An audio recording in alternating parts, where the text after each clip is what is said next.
Welcome back to the morning show here on Arise News, and joining us now is Ojy Okpe with stories trending around the world. Hey Ojy, Happy New Year! Happy New Year, everyone!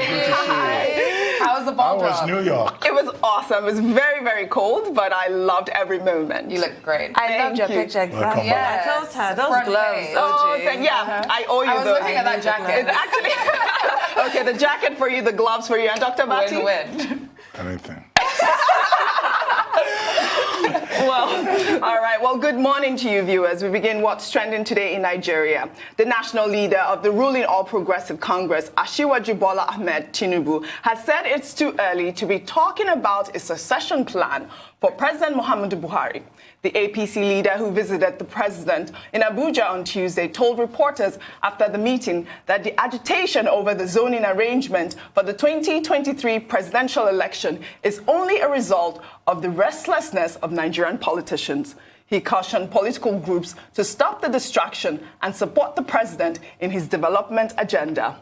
The leader is one of the names regularly mentioned as a possible APC presidential candidate in the 2023 elections, when power is expected to be zoned to the south.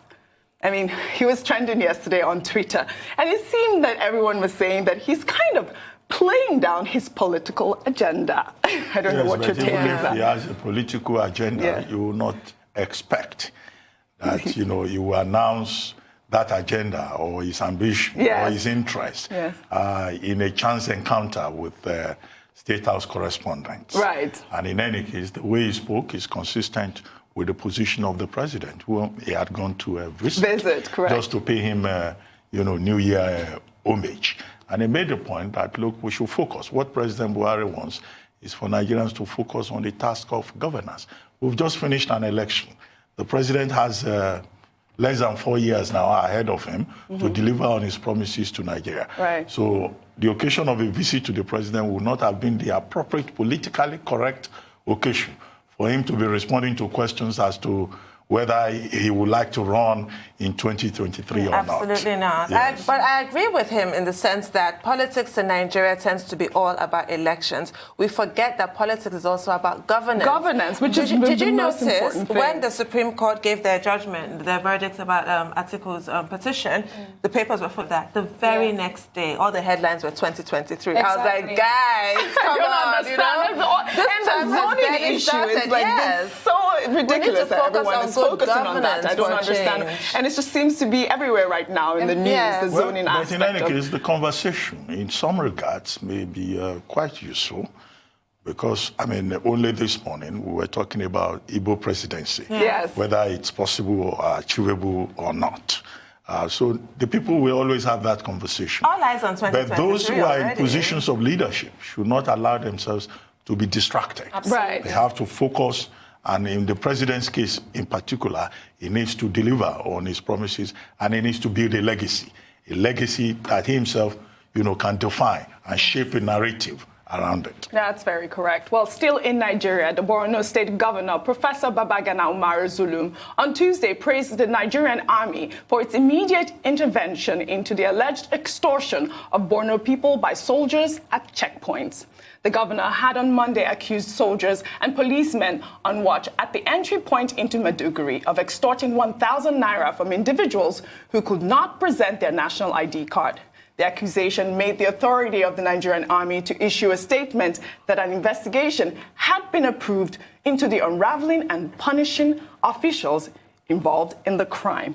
On Monday, this was really outrageous on Twitter. When he came out, everyone praised him. Everyone loves the Borno State Governor, by the way, on Twitter for what he did, the action he stood against, because he was in that convoy and he was there for hours. And these policemen at the checkpoint were stopping individuals and collecting 1,000 naira, which is completely absurd. The fact that there is and there is that whole Boko Haram problem happening at that time, and they didn't care about it. That should be their focus. Right. Yeah, so it's in fact, the governor, we were told how to remove the barricades himself and ask people, to be allowed to move. Some of the people had been kept there for hours. They slept there. Overnight. Just because they didn't have the national identity card. And the governor made the point that, look, even the Nigerian government has not been able to get this issuance of national completely identity. done. Right. Most people don't have it. I don't have mine yet. No, and we applied for it. I know. I remember. I have my slip too. We talked about that. About the color of hair. Well, that was the passport.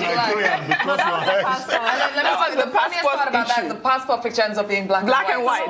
Absolutely. I don't even know at this point. So I've just stopped questioning. I've stopped questioning. Well, that was for your passport, not the national ID. That's not national ID, no. But in any case, the governor has done well, and it's good that there will be an investigation. But beyond the investigation, it's important that security agents, be they soldiers or policemen, do not subject Nigerians to undue hardship. The Boko Haram threat is enough hardship, it's enough source of trauma and anxiety, and then you just keep the people. And they made them sleep there overnight. Some people slept there. It's barbaric of them. And I'm sure they don't have. Sometimes you just think these security agents that they act out of sheer wickedness. It is wickedness. It's pure evil. It's sadism. How do you make people sleep outside? Yes. Yeah. And you have to be a sadist. You have to.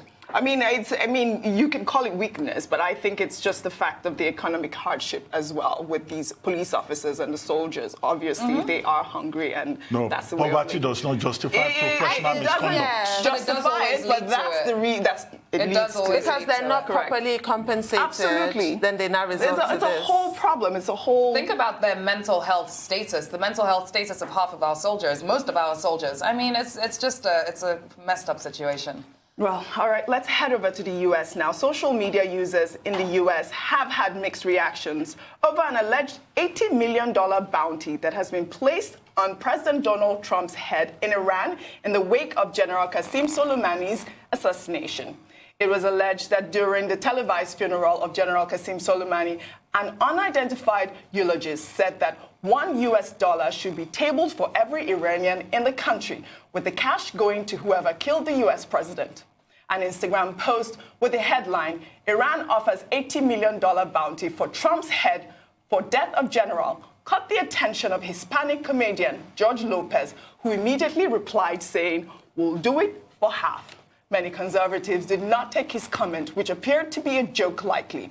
The hashtag #ArrestJoyLopez was trending on Twitter, with many calling for the FBI and the CIA to investigate the comedian.